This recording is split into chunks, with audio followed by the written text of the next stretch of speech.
నమస్తే express minute కు స్వాగతం. ఏపీకి సంబంధించిన అప్డేట్స్ చూద్దాం.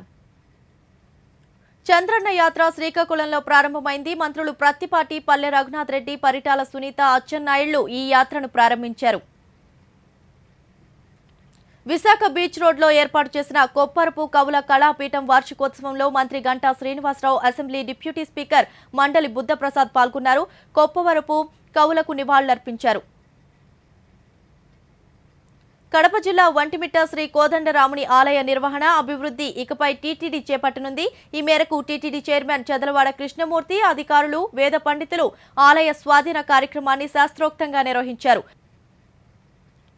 బంగాళాఖాతంలో అల్పపీడన ద్రోణి స్థిరంగా కొనసాగుతోంది. దీనికి తోడు కోస్తా మీదుగా మరో ద్రోణి కూడా విస్తరించడంతో ఏపీలోని చాలా ప్రాంతాల్లో వర్షాలు కురుస్తాయని విశాఖ వాతావరణ కేంద్రం అధికారులు చెప్పారు.